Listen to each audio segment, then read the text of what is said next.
Hello and welcome to another episode of Simiana Swings In. It's been a while since I did one of these because, I've had I'd say not really full-time work, but casual work. But over Christmas I did like 11 out of 12 days in a row, 8 to 10 hours a day.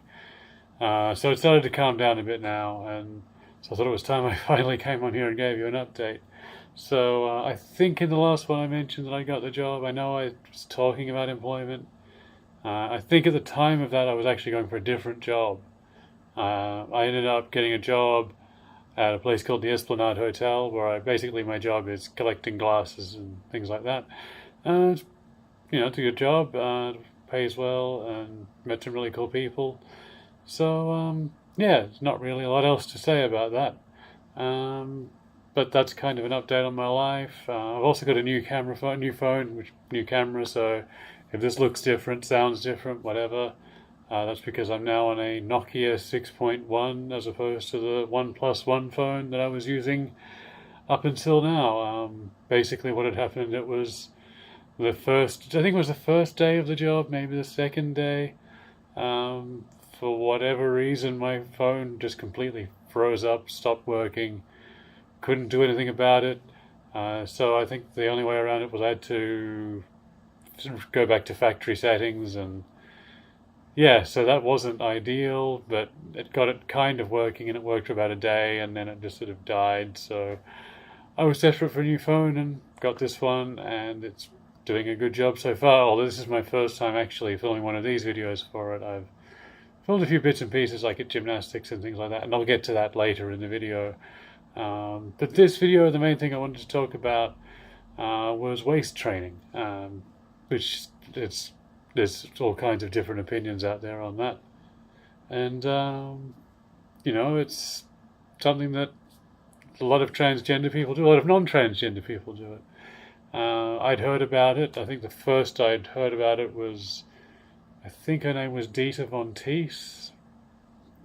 I don't know what facial expression I made there. I don't know what that was. I mostly know of her as she was married to Marilyn Manson at one point, and she gave an interview, talked about how that she wore corsets all the time because she was a model, and that had caused her actual natural body shape and waist to compress and become smaller. So I thought, well, that's interesting, and I always had that in the back of my head, and I've had a bit of a gut, and I thought, well, I'll give it a go. So I thought, well, I'll look into that, and corsets are very expensive. It's quite complicated to put on and things like that, and I just kind of put off. And so I've got a little dot on my gun. I think that's just a light coming through. Yeah. Anyway, as you know, these videos are very professional. So yeah, that always sort of stuck with me. And corsets, it just sort of felt like it was going to be too rigid, too restrictive, and things like that. So I looked at waist training, and I found a company called Lux, which is LUXX. The girl who runs it, Tatiana, had done some videos on YouTube, and it all sounded very interesting. And I looked at the testimonials and all that, and I thought, well, I don't know. I keep making weird faces in this video. I don't know, but I thought I'd look into it and give it a go. So I measured and I've got my tape measure. Actually, my mum's tape measure, but yeah, and I was 40 inches. So I got all my details into them, and they said that I need whatever side of, I think it's an extra large. It's complicated because I think it's technically they call it an extra large, but if you look at the tag on it, it says it's a 2 extra large. But anyway, so I put it on, and that got me down to 35 inches while wearing it. And then after a couple of days of wearing it, you break yourself in gently. There's this whole thing on the internet where that people like Dr. Oz and other fake doctors like that. I say he's fake. I mean, I don't know if I know he's connected to Dr. Phil, and Dr. Phil's not a real doctor, but he's got a PhD, and it's a whole complicated thing where they technically can call themselves doctors, but that's another story. I think Dr. Oz might actually have been a doctor at one point, but I don't know. Anyway, the people like him and that TV show, The Doctors, which is also produced by the same people, were sort of saying that he was supposed to wear them for 8 hours a day, 10 hours a day, 24 hours a day, which is not true. You are supposed to wear them for 8 hours, but only after you've broken yourself in gently. they actually only recommend it for about an hour to 2 hours the first few days. And you just sort of build it up until eventually you get to the 8 hours. This is day 12, and yeah, so basically my waist measurement without the waist trainer is now down to 37.5 inches. So I'm calling that pretty good progress, and I'll show you. I've got it on now. It's and they're an American company, and I ordered this from America, and then the day after they actually opened a store in Australia through Amazon. So yeah, you can sort of see that it gives me a bit more of a curved look.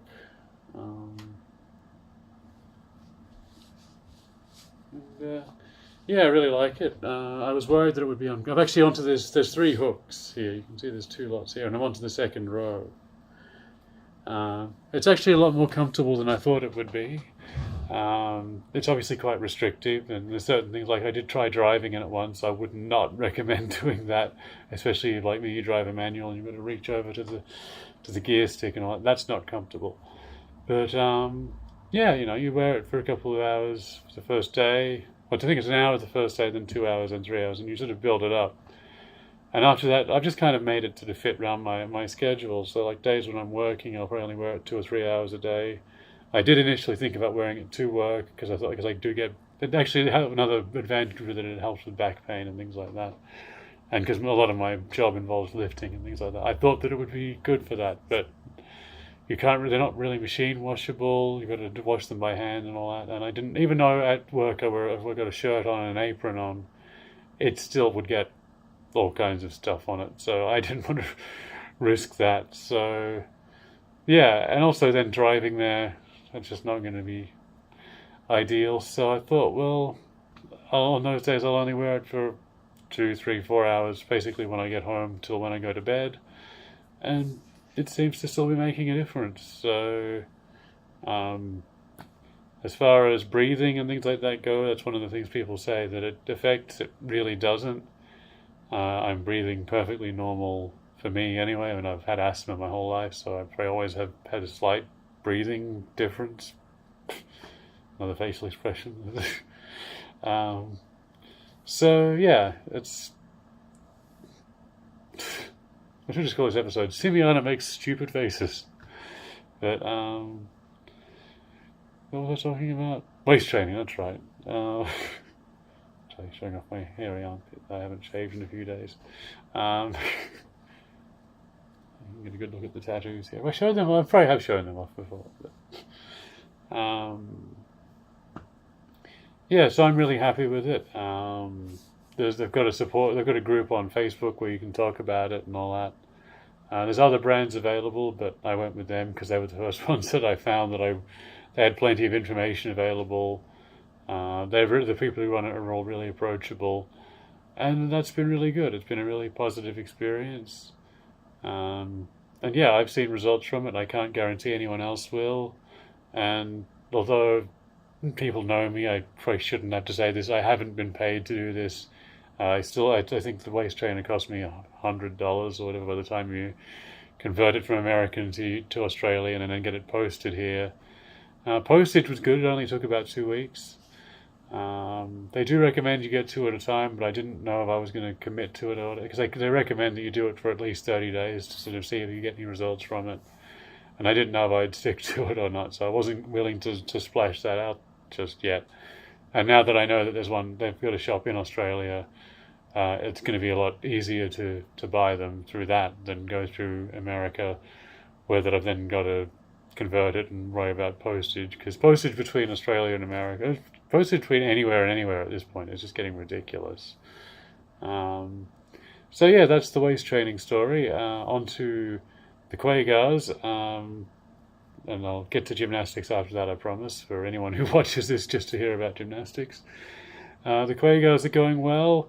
We're currently working on our 4th album, which has got the working title of Project Nomad. We've got 14 songs, maybe 15, that we're working on at the moment in various stages. It's kind of weird because I'm here. Checkers lives in another town that's like maybe 20 minutes down the road. Nini Cat lives in. It's weird I'm using my real name on here, but I'm using their stage names still. So yeah. Also, if I talk about them in their real names, then you don't know who I'm talking about. So it's complicated. So yeah, Primate lives here. Checkers lives 20 minutes. So I don't know which way I'm pointing, but away from me. And Nini lives in Oxford, in England, which is hopefully where I'll eventually move to when and if I can afford it, and if the UK government will let me, because of the whole visas and all that. But that's the plan anyway. And we've also got a friend of mine, Sienna, who I appeared in a video for. There's a band called Dee Dee and the T-Birds. She was the bass player in that. She's going to be playing on a few songs on this album. Autumn is going to be producing again like she did the previous album. Autumn's also going to be singing or doing spoken word again like she did on a song on the last one. So yeah, that's all coming along really nicely. There's a couple of songs that have been inspired by my working environment, which I don't know if people are going to be into that or not. I never know when people are going to. It's always interesting when I write songs as to what songs people are going to react to and what songs they're not going to react to. You write this one and you think, this one's going to be great, it's going to be amazing, and then nobody likes it. And then you write something in half an hour and you're just like, okay, this is a bit of album filler or whatever, and that's the one everybody really likes. Like the song Deck Chair, when I wrote that, I just thought, it's an okay song. But that's one of the ones that people come up to me and say they really like, so you never know these things. And yeah, so that's basically what's happening with the Quagars. Obviously, because of Sienna is in Canada, by the way, so that's kind of another reason why we're not doing anything live at the moment. She's in one country, Anita's in one other country, Checkers and I are here, and he's not really doing a lot of live stuff at the moment. I've not performed live since probably the last thing I posted on here, so I don't know, maybe I'll get the guitar out at some point and do some stuff on here, but as far as getting gigs and all that, the SP where I work is actually a good music venue, and there has been talk about possibly having an open mic night there, which would be great. Be able to play the same place where all of these legendary Australian bands and even foreign bands have played. That would be really cool, but I don't see it's going to happen. The girl who runs the basement part of it is all for it, but I think the main management people just want to sort of have DJs who play the same crappy music all the time. So it's the target audience they're going for and all that. So, but it's a job, it's basically paying the bills. So, and everybody there is great. Everybody's been really supportive. I had an incident where a guy tried to. I'm gonna say he sexually assaulted. He didn't sexually assault me. He sexually harassed me. What happened was he was standing there. He had his shirt undone. He was quite a fat, kind of Donald Trumpy looking kind of man, and he sort of grabbed me, put his arm around me like that, and pulled me in and said, "Touch my nipple." And I'm like, "No, I'm not going to do that." And so he could have held me there and got his friend to take a photo of us together. And he tried to put his hand down between my legs. He didn't actually touch anything. I think he was just doing it for the photo. And he sort of licked his hand. And yeah, so I was really thrown off by it. I didn't know what to do about it. Because I've never been in that situation before. And if you're a regular viewer of my videos, you'll know that I'm asexual. So that whole thing is a total mystery to me. And I just kind of stewed about it for a weekend, and then I sent a message to the managers and I said, yeah, you should just come to us and tell us. And the next time there was an incident, although this was not sexual in nature, it was a woman punched me in the bottom. I don't know why you would punch someone there specifically. It's more padding, I don't know. But I don't know, but she was really stupid about it because she did it. Basically, we were going up a staircase, which is probably wide enough to fit 3 or 4 people. And it was only me here and her there. And she decided to wander over to the side I was on to do it. The problem was that there was another bussy, which is what they call what I do, busser, waiter's assistant, standing there, and then on the next level, I think she's a bartender. I'm not sure. But anyway, and then above, the next step above that was one of the managers. So she did this in front of a manager and on camera, and yeah, she punched me not that hard, but hard enough to sort of knock me forward, and so she got thrown out straight away. So it's good to know that the management are there for our protection, and yeah. So that's that story. And I did say about gymnastics earlier, so I will get to that finally. I'm working on some new skills at gymnastics. I did have to take some time off over Christmas because, as I mentioned earlier, I worked 11 out of 12 days in a row. And, I just didn't have any energy. I was completely wrecked. So, yeah, gymnastics kind of suffered there for a while. But now that I'm back to working less, I'm able to. So I started going twice, then 3 times a week again, and it's going great. And I've now got I've kind of got my splits on beam. I might try and put a thumbnail picture thingy up for that way you can see that, but maybe I won't. I don't know if I can be bothered. I don't know if people want to see that. I don't know what you guys want, so. I don't know. Maybe if you're really interested, say so, and I'll try and get some video of it at the next training session. And yeah, I probably will try and make that because it would look nice, I think, and I could put them. Yeah, I should really do my planning before I record, not actually while I'm recording. But why change now? I mean, this is the format that's been since. I mean, in the early days, I did edit these things. But, and I think I did. It was after Thailand. I think I just started going live. So yeah, I've got the splits on beam now. It's still got to work. One knee always sort of never quite gets on, but I've got to work on getting up there a bit more gracefully and things like that. But it's coming along nicely. That's about all I can really say there. But if you've seen I will put that as a thumbnail if I can remember how to do it because it's been a while. Then yeah, that's basically where that is. And there's also talk that I might actually be competing at the Australian Masters which is actually in Adelaide this year. That's not going to be till towards the end of the year. The only thing that I'm committed to at the moment as far as competitions is MAFRA and the Sue Draper Memorial Pairs competition. I haven't actually signed up for, but I've told work I can't make it that weekend, so I really do need to get onto that. So really excited for that. I'll be really excited to show off the new skill and maybe some more new skills because it's not till June, so I've got a little bit longer to keep working at it. And yeah, I hope you've enjoyed this video. I'll try and make videos a bit more regularly, but I'm not making any promises because I'm me. I tend to go off and do other things for a while, and yeah. Anyway, this video is going on way too long because it's. Sorry, this one that now has the time on the side going that way. So, what is it? 18.5 minutes. This is way too long. No one's going to sit through all this shit, are they?